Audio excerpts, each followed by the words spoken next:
Who are you? Beneath the expectations, the labels, and the societal conditioning, what does it truly mean to become you? I'm John Fleming, the founder and lead practitioner of Becoming You. I created Becoming You out of a desire to share my own experience of becoming myself and to support others who are curious about who they are. From a young age, I have been driven by a desire to figure out who I am, why I'm here, and how I can belong while being myself. This is Becoming You, the podcast. Conversations about uncovering, embracing, and being your true self. A place where I dive deep into what it means and what is required to live life as your most authentic self. Through real, honest, and grounded conversations with professionals and people who are walking the path. If you're curious about identity, authenticity, and personal freedom, your own or others, you're in the right place. Let's dive in. Hi, John. Thank you so much for the invitation. I'm glad to be here with you. Yeah, likewise. So Anémona and I have been friends for, I think it's 10 years, Anémona. Yeah. So happy to have you here with me. Would you like to introduce yourself? Sure. Thank you very much. I'm Dr. Anémona Peres. I am a clinical hypnotherapist, psychologist, and also shamanic counselor, which I know may sound like a very interesting combination, but that's who I'm becoming. Wonderful. So good to have you here. I know you've listened to the podcast, so like you know the drill, we always start off with a question from the last guest. So the last guest and I were talking about gender identity. She was an intersex and trans woman, my last guest. And her question to the next guest was, if you were in a relationship and your partner expressed to you that they wanted to transition, how would you feel? That's a very interesting question. And it's probably an area that I'm most unfamiliar with. And as you're asking the question, I really feel this anxiety around the unknown, anxiety around not being able to get my head around the topic. That would be, if you ask me what I think about it, then that would be a different story. But as you're asking me what I feel, would be really that anxiety and worry because of not being able to understand what's going on. And that has to do, of course, with perfectionism and a lot of other traits that may look benign, but they are trauma responses in many ways. Yeah. And I think that potentially could be a common response, overwhelm of the unknown. I know that when I work with families, I'm trying to think if I've worked with a partner. I don't think I have, actually. When I've worked with families of trans people, you know, they talk about something that's referred to as ambiguous grief. You know, there can be a sense of losing their child and how they navigate that. And then unfortunately, sometimes that gets projected onto the trans person, and it's not actually for them to resolve. You know, if it's your grief, you need to work through it. And Paige and I in the last episode were actually talking about, you know, you said the unknown. And I think that's probably an apt way to put it, because gender is such a big construct that impacts all of us every day in lots of things that we do. And for most of us, we're not aware of that at all. So I think, you know, that would probably be a very common response to like overwhelm, not knowing, not understanding, not being able to wrap your head around it, which is why I'm so passionate about having conversations about gender and gender identity, because I think until we do start having conversations about it, that's not going to change. I think we all need to examine our own gender, even if we're not trans. It was my trans clients who, from working with them, I was like, oh, I need to look at being a man. Like, I really need to examine what this means for me. It was a very uncomfortable moment in my life, I have to admit, and so important actually to do it. Thank you. So, Anémona, now's an opportunity for you to share who you've been becoming. You mentioned that you are becoming more orientated around shamanism. And I'm sure there's lots of other factors to that, and I'm sure that started a very long time ago. So where would you like to begin?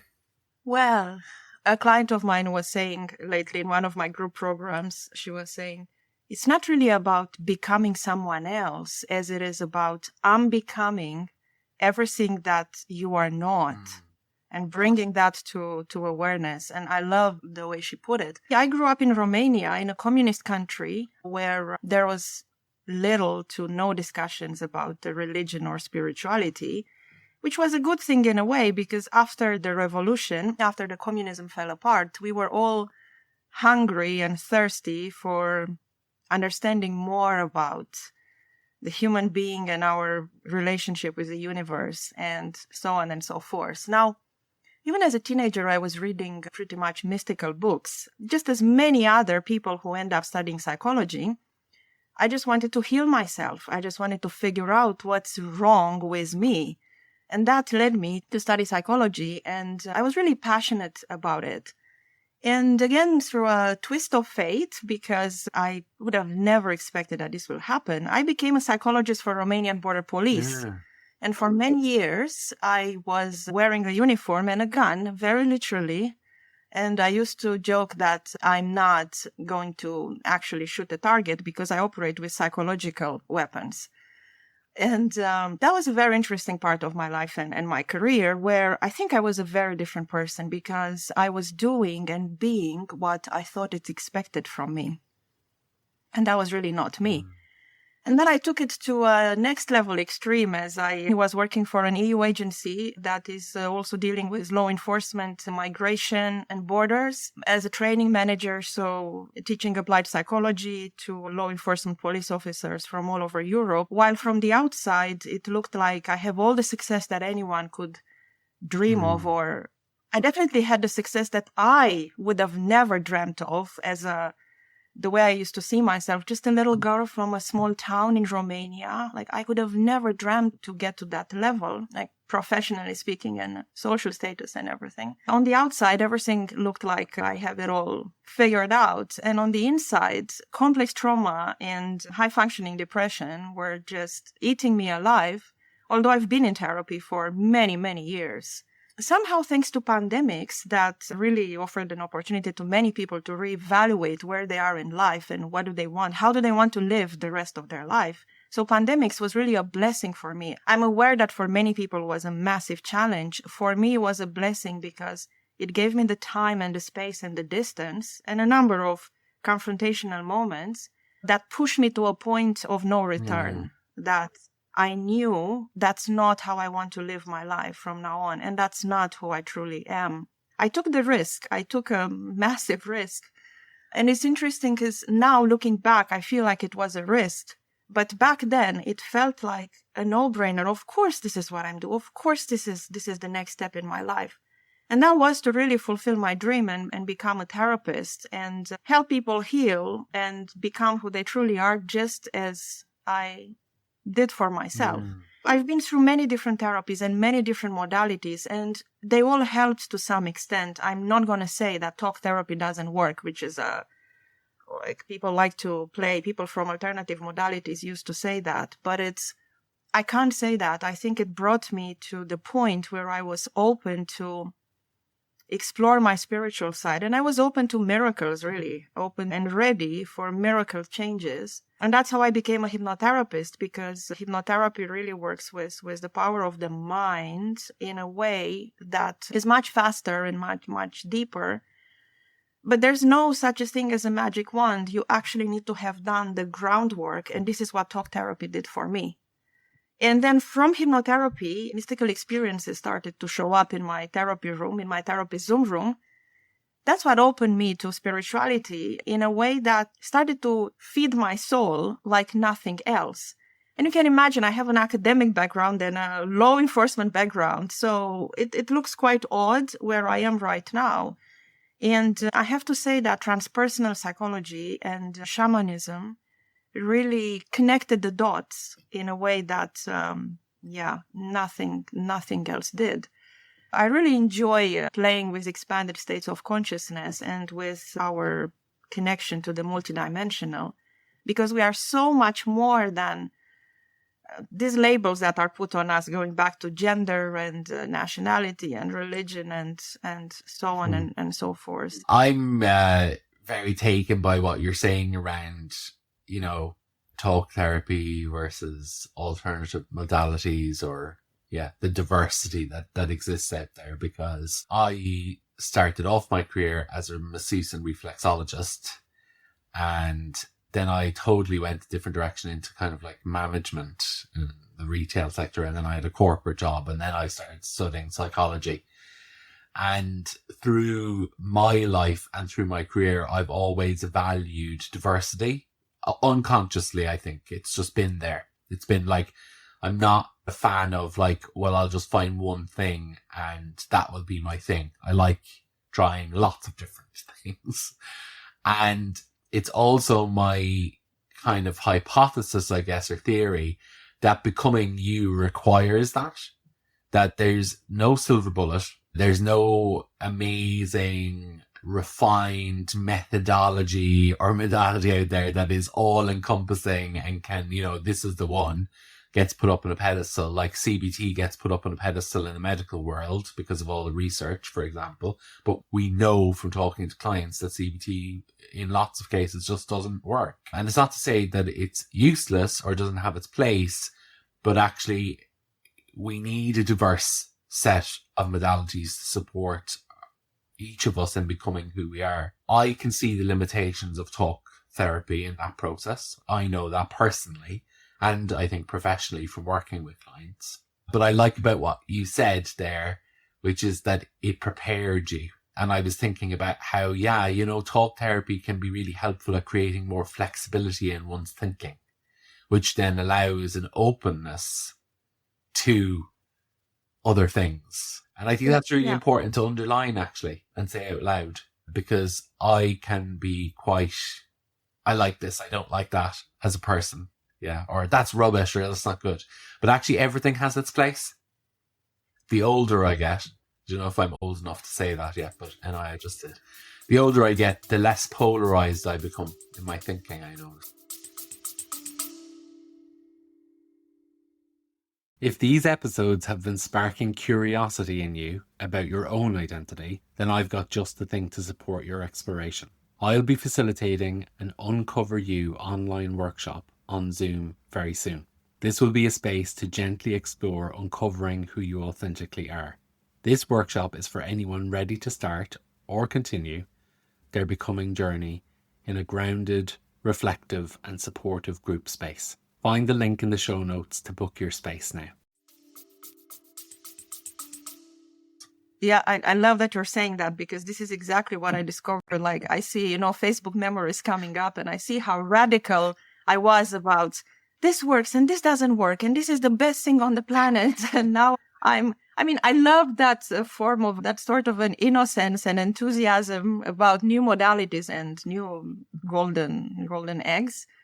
And now I'm really learning to integrate and value everything, because, I think it comes with a certain maturity as a therapist as well, and as a person. Yeah. And also, there's a really big invitation into polarization in the world in general. There's always that invitation of, well, what side are you on? Or stake your claim, or pick your team, or, it's everywhere. From the second we're born, like, are you a boy or are you a girl? What football team do you support? What sport do you play? What job are you going to have? There's a lot of invitation in the world to pick. I'm working a lot with therapists and brief therapy practitioners and hypnotherapists particularly. And because it's a sort of a liminal borderline area, there is a lot of concerns from their side around how are they perceived. And many of the therapists that I work with, they have a very strong spiritual side and a very strong connection with their intuition. And there's a lot of the magic that they create in the therapy room that they can't really articulate. It's not explicit. It comes from that connection with a higher consciousness, with a higher wisdom. So they are fully aware that they operate from that position, but they are very careful not to present themselves as a spiritual person, because it would damage their reputation and their credibility as a proper therapist, as a clinical hypnotherapist. Let's just throw neuroscience fancy words and make it sound all scientific, and let's stay away from, I don't want not to be taken seriously if I speak about past lives and I'm always saying, because it often happens that working with clients really on trauma, they start landing in what we call past lives. And from my perspective is, I do not know the truth. I don't know if that's truly a past life. I have no way of knowing. What I look at is unconscious material or a metaphor presented by the psyche that allows for the client to work in a safe way through the issues, through their trauma. What if it was much more difficult and it would bring up resistance and walls if they would be presented with memories, with repressed memories from very intense traumatic events that created split and dissociation and psychic fragmentation? What if the psyche, in its immense wisdom, knows how to create the best metaphor, working with symbols, working with archetypes, that you receive as a past life, because maybe that's included in your frame of reference at some level, and that helps the healing. So I think everything, if you look deep enough, everything has a level of a scientific explanation. And we're looking now at the work, controversial because it's pioneering, of people like Dr. Bruce Lipton and Dr. Joe Dispenza and Greg Braden and many others. And there is a lot of evidence now about consciousness being not byproduct of the mind. And psychiatrist Dr. Stanislav Grof says that, the founder of transpersonal psychology, consciousness is not just a product of the mind. It's a cosmic phenomenon, and we are part of it. We are an integral part of it. Have you listened to the telepathy tapes? Oh, it was such a revelation, because I have also a lot of neurodivergent clients who, of course, they have neurodivergent kids, and I do not work with neurodivergent children, but I have many neurodivergent clients, and many therapists are neurodivergent, because in my view, in my personal view, and I have no proof, no scientific proof for that, this is the advanced brain. This is a brain that has gifts and functions that the older brain, if you want, the brain that adjusted so well to the society, doesn't have or shut down.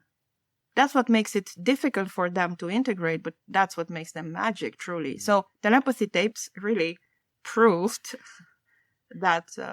and that it also kind of proves an element of what you're saying about consciousness, because it's like, how can it be what we thought it was if there's the ability to communicate in that way? And then it brings into question, well, what is consciousness?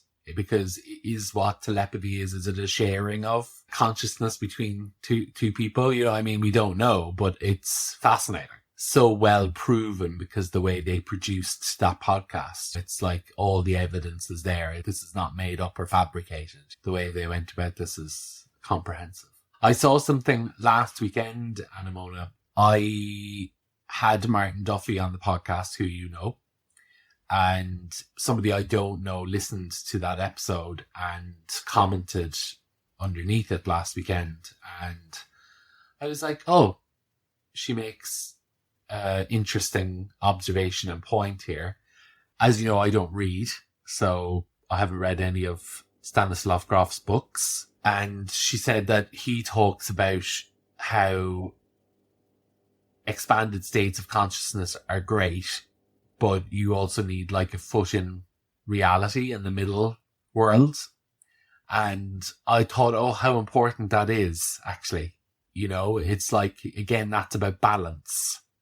And I think that's always been my tension with exploring alternative modalities, is that there can be a kind of an unconscious or quiet invitation to be like, come over here to this side where like this is the truth.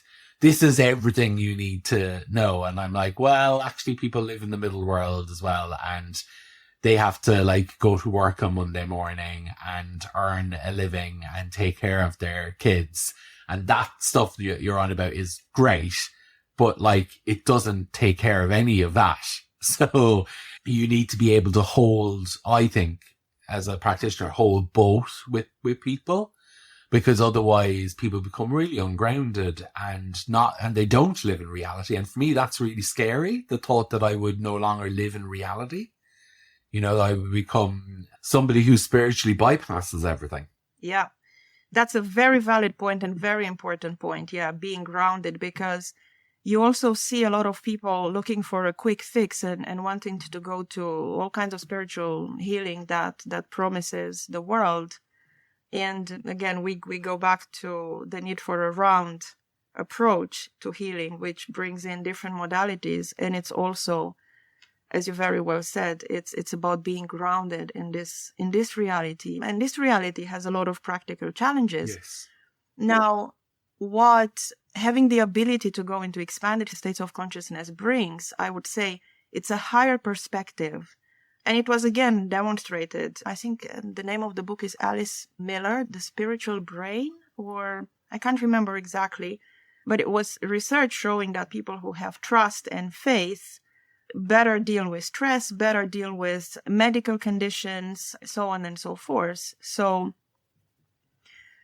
it's very valuable what we can access and what we can gain from experiencing expanded state of consciousness. And a lot comes from something that, in a way, a good relational therapist can also give you. It's experiencing love and self-love and higher love, experiencing that frequency of higher love that maybe not all of us had the privilege of receiving it in childhood. So there is a level of connection that brings something that people who experience traumatic childhood was really missing from their experience. Yeah. The magic is how we bring that into our life and into our being, and not just hanging up there because it's all nice and fluffy and easy. And because that's why we came. This is my belief. That's why we came onto this beautiful planet, because we wanted to experience polarity. We wanted to experience the earth and living in this society and dealing with these challenges. And it's like you have a secret ally that you can appeal to, and it really helps getting a more round perspective on life's challenges and relationships. Yeah. She put a quote in her comment. Well, there was no parentheses, so I don't actually know if it's a quote or not, but it might have been a paraphrase of something that Stan said. And she said, it's one thing to accept different states of consciousness, but it's another to not be aware that we need to know which state we're in at any one time. A bus is a bus in our material world, and it will run you over if you can't be conscious of that in the critical moment. And I mean, that's an extreme example, but that's the sort of thing I'm talking about, right? Is that for me, becoming you requires you to live in the here and now in reality. And yes, explore the expanded states of consciousness and explore connection to spirit and to higher consciousness. I'm all up for that. I do that. But do it with your feet on the ground, please. Because when I encounter people who don't have their feet on the ground, who are exploring it, I don't feel safe. Now, that might be more about me than about them. I don't know. But that's what happens for me, is I go to a place of being like, this is not safe. Yeah, and it's not safe because of the ungrounded. It's possible that there's even a parallel process there, because they are not safe as long as they don't have feet on the ground. And it's interesting because I have a meditation that I always do before I take people in expanded state of consciousness. And the meditation is a metaphor about connecting with, it's a pillar of light, seeing yourself as a pillar of light, because that's what you are. You are consciousness in human form, connected all the way up to source and connected all the way down into the heart of the earth, into the heart of Gaia, because we need to be grounded in this human experience and also connected all the way up. And I was just recently, I've been to a shamanic retreat in Portugal, and we were discussing about, working with energy around the energy centers and actually feeling, really sensing, because we all have these capacities. It is just a matter of opening your perspective and exploring how does this capacity feel for you, of sensing energy and sensing what's going on in the body. And what we were noticing is that the problems and the tension and the energetic blocks that you can literally sense. You can sense this dense energy with a palm if you put your hand above a person's body. All these blocks are in the lower energy centers, the lower chakras, which have to do with our connection with the material life, with the material world, with being here on earth, with being grounded. It's not all the higher energy centers that are about intuition and love and so on and so forth, and connection with a higher consciousness. It's what needs to keep us connected and grounded in this existence where the problems begin. And it makes so much sense. Then you see, again, spiritual healers who have very much developed their higher energy centers and spiritual gifts. And that can sometimes look like a bit of a spiritual narcissism and guru style. And that's also because of the lack of grounding and because of that tendency to overcompensate, the sense of helplessness, the sense of not being important, which we might have had as children, which is a common experience, for a traumatized child who now discovered they have gifts. And these gifts make them special and make them feel special. And in truth, it's just another trauma response. It's because it's overcompensating that lack of sense of self, sense of significance, and a strong core, really a solid core. So again, I go back to the fact that there needs to be some serious therapeutic work before we are even able to put into perspective what connecting with higher consciousness and opening up the spiritual abilities or the extrasensorial abilities, if you want, that we all have, to be able to play the game in a way that is safe and fair and responsible. Very interesting what you said there around spiritual narcissism, because one of the things that I have been exploring, and when I say exploring, I have been exploring it in my own thoughts and reflections, not academically. I have no research or proof to back this up whatsoever. But, I notice patterns sometimes. And a pattern that I think might exist is, and I think this is more applies to men than it does to women, but it might equally apply to women. Maybe I don't see that because I'm not a woman. Where someone is autistic and unidentified and therefore unmanaged, or whatever word you want to use, higher prevalency of narcissism. And that in a way actually goes along with what you were saying, because for autistic people, we often feel like we have gifts. Like for me, I spot patterns. I see things other people just don't see. I'm highly sensitive to certain social things. And, if all of that is going on for you and you don't know you're autistic, so you can't explain that it's just that your brain works differently from other people, but it's totally normal, then you might begin to think that you were special. And then that might tip into more than what would be normal in terms of narcissistic traits, because, we're all narcissistic to a certain extent. Yeah. That's one of my biggest pet peeves from the last decade, is how everybody goes around calling people narcissistic and they don't realize that we're all narcissistic. That's how the ego functions as part of being human. It's just that some people have narcissistic personality disorders, which is more extreme, but that's kind of what I'm talking about here, is that it could tip in. So I find what you've said there very interesting, because that kind of helps me make more sense of that, about why that might happen. I mean, there's other factors as well, like trauma, but that could be one of them, the feeling special piece.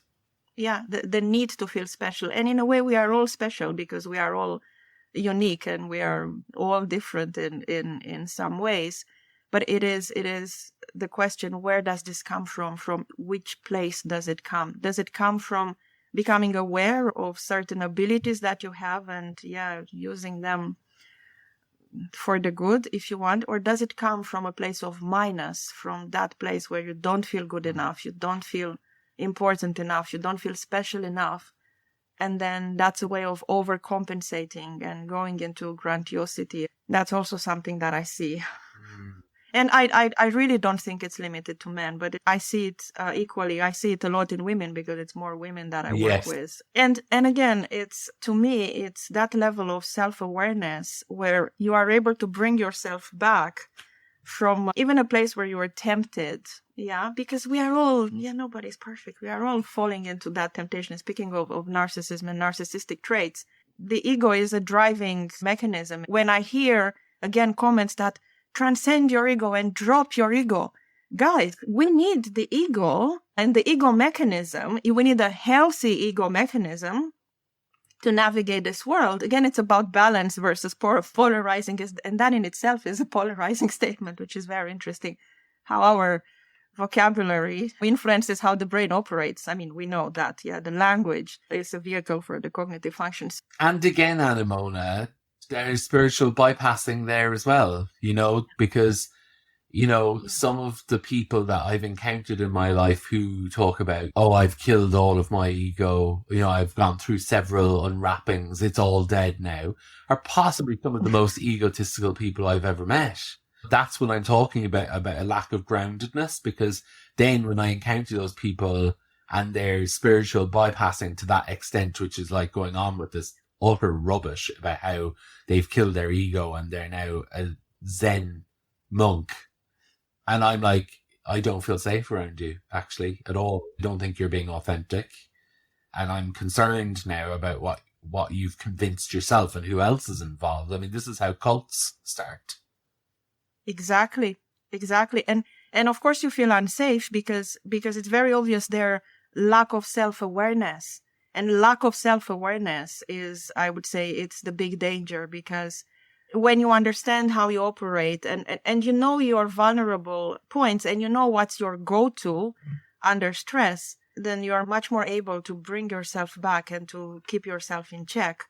And there is another side of the spiritual bypass and toxic positivity, when we are all love and light and Zen, and that means let's pretend that the horrific things didn't happen. Yes. And you can never heal this way, and your body will pay the price, because everything that is repressed, the emotions, the repressed, the anger, the rage, the righteous rage and anger that is never expressed and never processed, because that makes you a bad person. And if you're a spiritual person, you need to be all Zen and love and light. That will always be there. That will go back and sit in your organs and create all kinds of illnesses. Yes, absolutely. Yeah, I'm just thinking about how balance is such a central theme to what we're talking about, like stepping into the middle and being able to look left and right and forwards and backwards and up and down and see things from many angles, and being curious to and open to the fact that diversity is a reality, and that's part of being human, is acknowledging and accepting that there's no one way, there's no right way, there's multiple different ways, and you might need different things at different times. I always say that to clients, is that, sure, this is what you're doing right now, and in a year or in 2 years, you might need a totally different intervention. Like, I'm really big on people going and having physical touch therapy if they've never done that, like massage, reflexology, because it's so healing to the physical body to have healthy, safe, negotiated touch. So I really like that we're getting into this whole thing of there's options rather than, you need to do it this way, which is often what you get marketed. Yeah, I have the best. The best and the fastest. Yes. Yeah, which in itself is so toxic, So one of the things we were going to talk about today was uncovering your soul purpose. So as a starting point, what does that even mean to you, soul purpose? That term. That's such a great question. I remember the years when I was, as I said, successful on the outside and eaten alive on the inside by the question, what's my purpose? What's my purpose? What's my purpose? What's my purpose? And there was somehow a misconception or an expectation from my side that the purpose has to do with a job.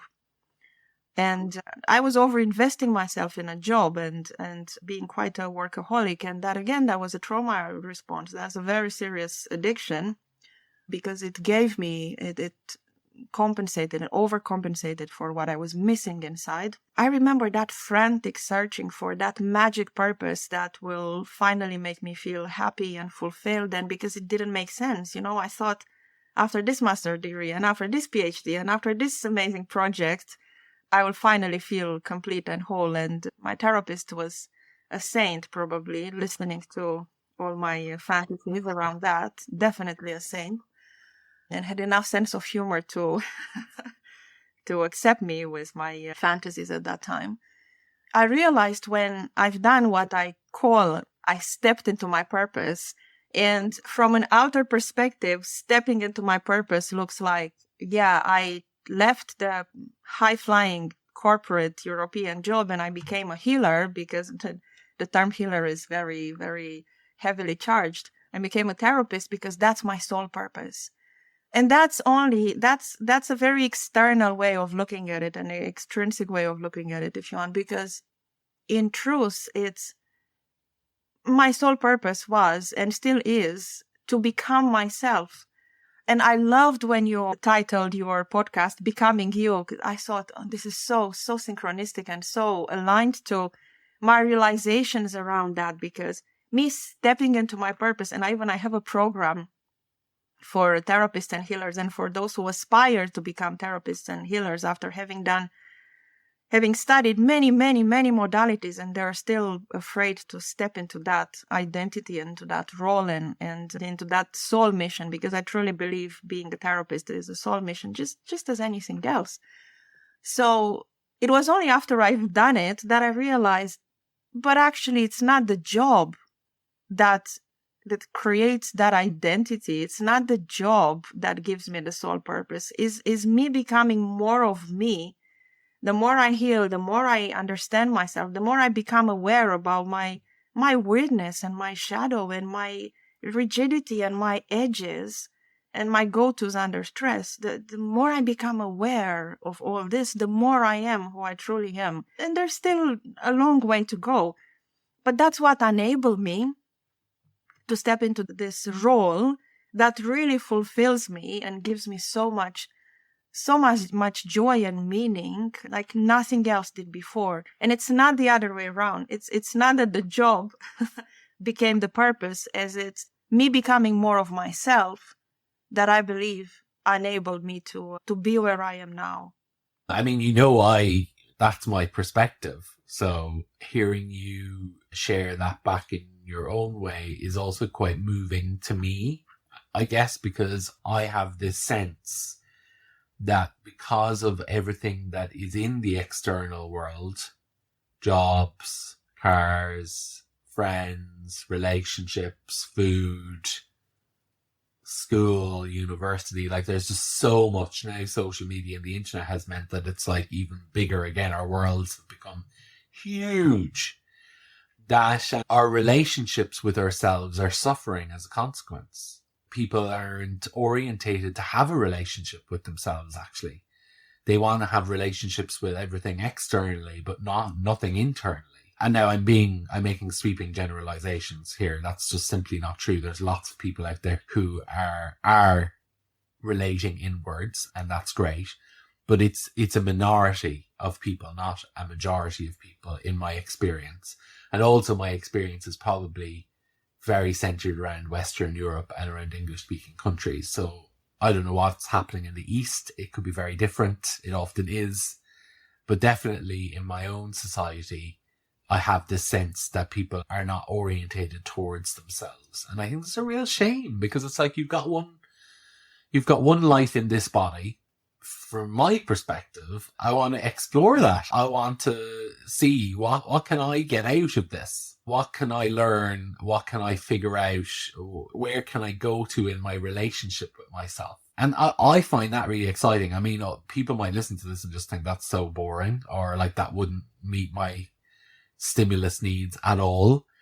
But I think it's wonderful to explore your relationship with yourself and ask yourself who you're becoming. I remember being in my early 20s and moving to the UK, and I lived on my own for most of the time I was in the UK, or if I didn't live on my own, I very much kept to myself wherever I was living.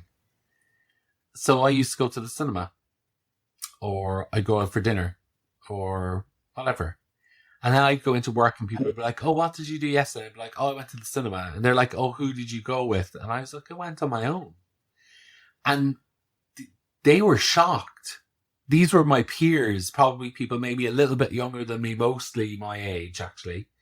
They were shocked. They could not comprehend how I would go to the cinema on my own. And I could not comprehend how somebody couldn't go to the cinema on their own. I'm like, you're sitting in a dark room watching an audio-visual thing.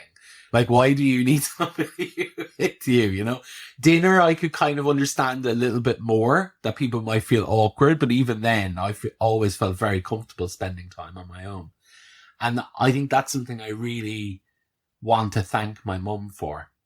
My mum left me have a lot of time on my own as a kid. Now, in one way, maybe I had too much time on my own, but I had enough in order to build a relationship with myself. It allowed me space to be able to find my relationship with myself, because sometimes I had nothing else to do but go, oh, I can talk to myself. So I think I really want to underline how I think it's such an important investment in self, and it's free. It's totally free. You don't have to pay anyone anything to have a relationship with yourself. I find it so interesting that you put it this way, because that was very much my experience growing up. It was me and the radio, where I was listening to politics through a communist interpretation. And I remember my grandfather, he was so proud of me knowing names of presidents from Africa, and kind of 3 years old and 4 years old, just because it was me and the radio all day long. And then I didn't need the radio, but I developed the ability to be with myself. And we had great conversations and discussions, me with myself. And we also had serious fights and challenges. And I think this is very helpful, especially for someone who works in a healing world, in a caring profession, a therapeutic role, because I can see how difficult it is for others to be with themselves, how difficult it is to be 5 days alone on holiday just because they haven't developed that skill. And even though they might have a good level of self-reflection and introspection, is still being with themselves is such a difficult experience that leads to actually opening up some Pandora's boxes, leftovers of trauma that they weren't aware they have, and then that becomes an unpleasant experience just because of the lack of practice, if you want, with the relationship with yourself. It's interesting because when I had a very social job, all I wanted in weekends was to just be on my own, because I was really overstimulated by the social interaction. When now that my job is just being with a client one-on-one mostly, and also running groups. But being a therapist is pretty much a lonely job in a way. And I see how much open I'm now to community, to groups, to being with people, and much less, how should I say, pretentious, maybe, because I had a sort of another fantasy that, I want, my soul tribe is only spiritual people, and my soul tribe can only be psychologists and therapists because we have the same understanding and we can have deep discussions. And then I was laughing at myself and thinking, I had the deepest discussions with people that I connect with here just because I connect with them around my dog. And really your soul tribe, or people who you resonate with and you can have very interesting interactions, come from diversity. Again, the theme of diversity. I like to laugh at myself, just observing how I'm moving out of my own rigid patterns and actually being shown by life, where I was very even dogmatic in a way and very rigid. And it's so fascinating for me to work with therapists and healers and those who want to become graduates, who want to become therapists and healers. The most important relationship they have is the relationship with themselves. And when I finished the first iteration of Step Into Your Purpose program, it's a program that it's called like that, which really brought in people who maybe don't have clients yet, didn't start working, never had clients, or maybe had practice clients, and they're still struggling with fear of visibility, fear of not making money of their passion, fear of their powers and capacities, fear of success. It's not always fear of failure, it's fear of success.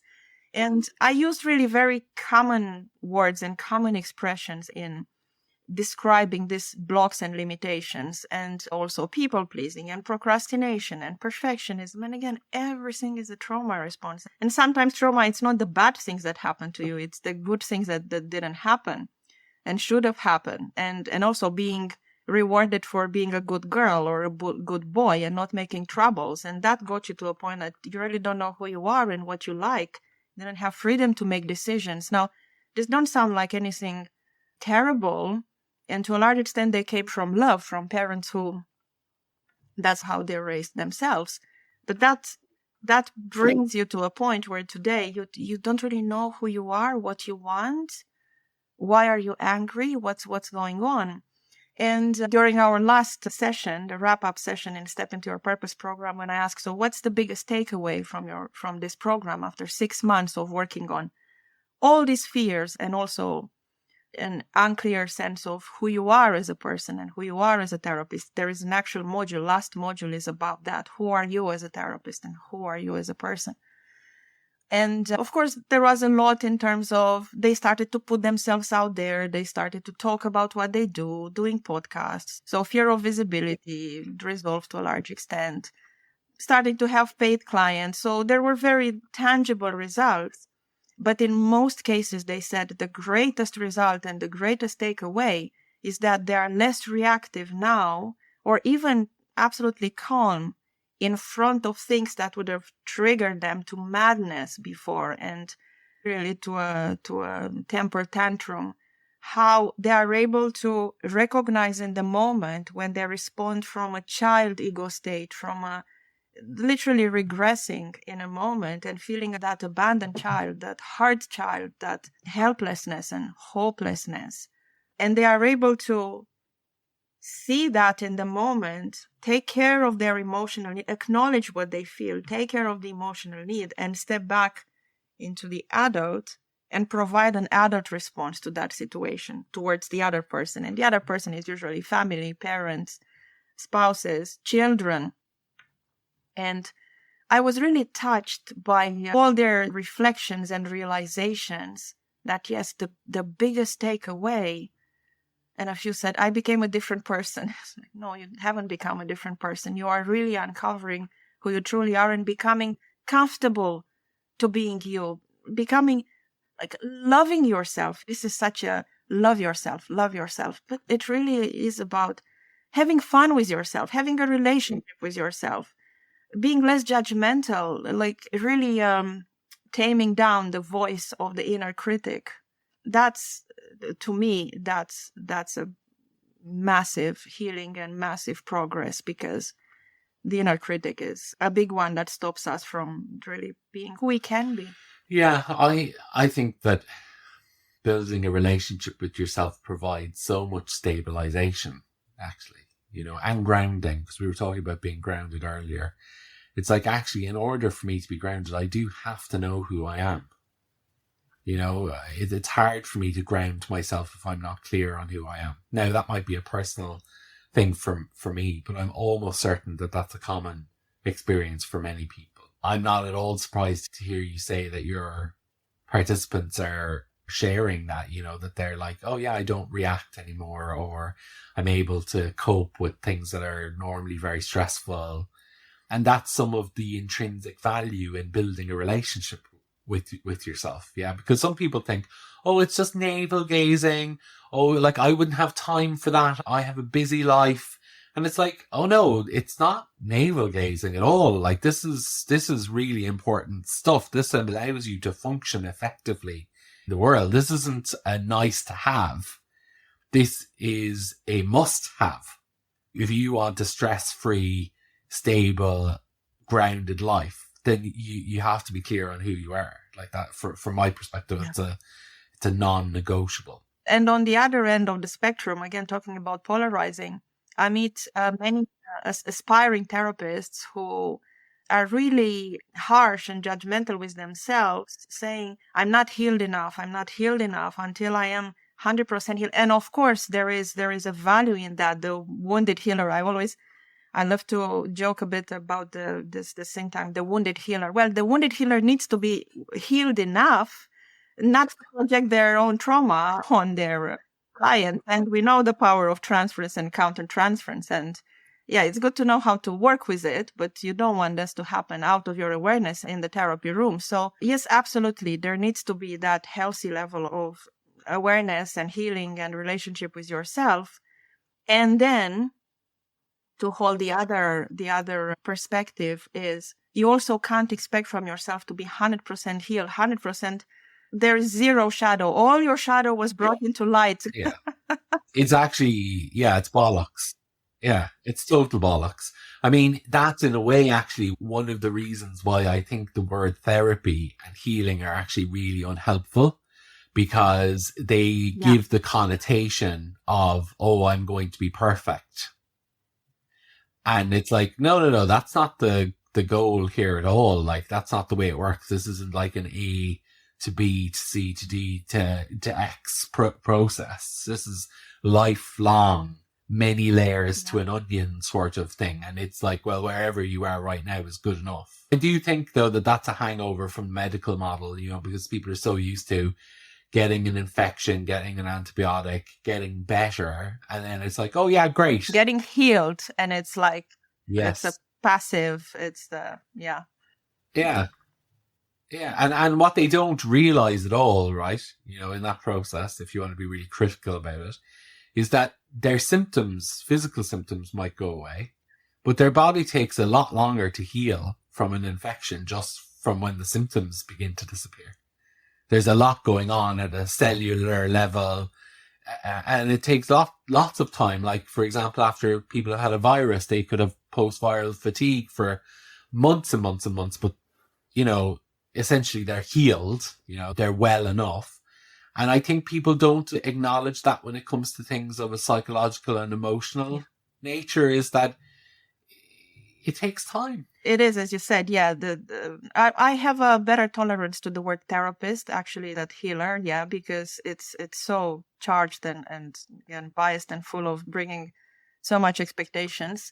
Because, you would never be, and I said it over and over to my highly enthusiastic new therapists, you'll never be 100% healed. It's a matter of self-awareness, really. And I loved how you put it, John. It's having that relationship with yourself and as much honesty and authenticity as possible, and a bit of humor, really, a bit of, like laughing at your own. Yes. Yeah, I'm a big fan of that. I mean, I think if you can't have humor, then that's a problem, right? Because I know it can be a crutch and it can be a kind of a coping mechanism and all of that. And I get the unhealthy side of humor. But boy, oh boy, is fun so important in this process as well. Like, you have to have fun. Because if you're not having fun, life gets very bleak very quickly. And there's different ways to have fun, of course. But I don't know them. I'm aware of a group of friends somewhere in the world who have this term, play with friends. Play with friends. Play with friends, yeah. And it's like a motto of their group, which is that they always want to play. And that's their way of having fun. And I really like that. I really like that as a focus for them as a group. They're so focused as adults. It's a group of adults on playing. That really needs to be center I think. And in my experience, both working in a clinical hypnosis manner or working shamanically, which both ways offer different modalities of meeting that inner child and bringing back and helping that inner child or those inner children, because it's many of them at many different ages and also pre-verbal, really. It's integrating that, and as trauma starts dissolving and the coping mechanisms, the defense mechanisms start to not to be necessary anymore, and they are replaced by, slowly replaced by healthier cognitive, emotional behavior responses and more resourceful responses, you can see how those gifts of the natural child start to come up, and playfulness and creativity and laughter are part of it. That's part of that innocence and that childlike, not in an infantile sense, but in a sense of, looking at everything with wonder and allowing yourself to play with it and have fun. I always remember when I was doing my shamanic practitioner training with Martin Duffy, him saying that there's 3 questions a shaman should always ask his client, or a shamanic practitioner should always ask his client, which is, when's the last time you sang, when's the last time you danced, and when's the last time you laughed? Mm-hmm. And this is it's a good survey to do for all of us. Yeah. I definitely know that singing and laughing are something that I do daily. Dancing not as much, but I try to do it more. And they're just little moments. It's not planned. Sometimes I'm just in my kitchen and I have a dance with myself.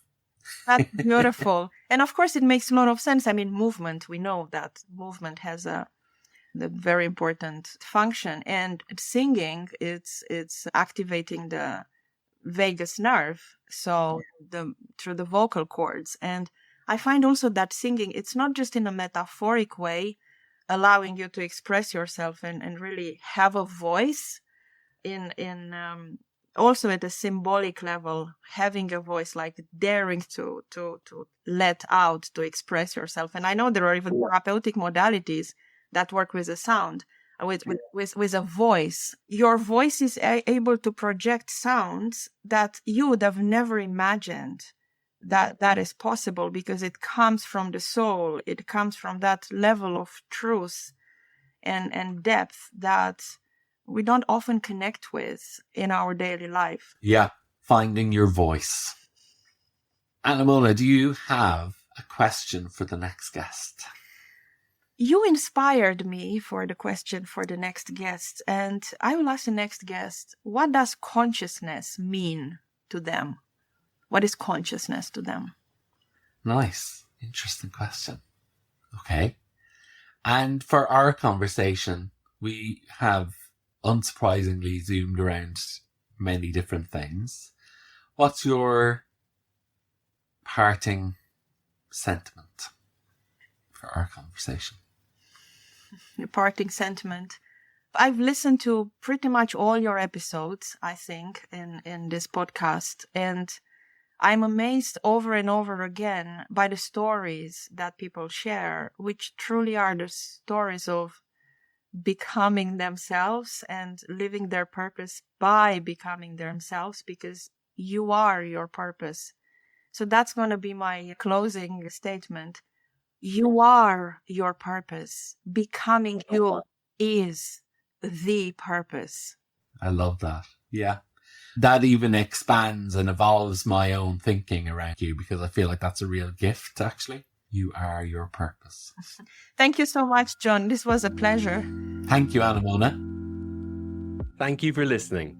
I'm curious about what this conversation has stimulated for you. Thoughts, feelings, curiosity.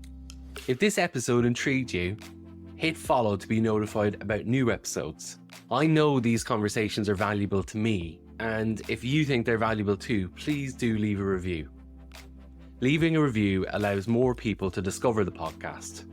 You can scroll down to ratings and reviews on Apple Podcasts and click write a review. You can also connect with Becoming You on Instagram and TikTok. by searching the handle at becoming_you__. The links are in the show notes too. You can also visit www.becomingyou.ie to explore the idea of becoming yourself. Thanks for tuning in. Bye for now.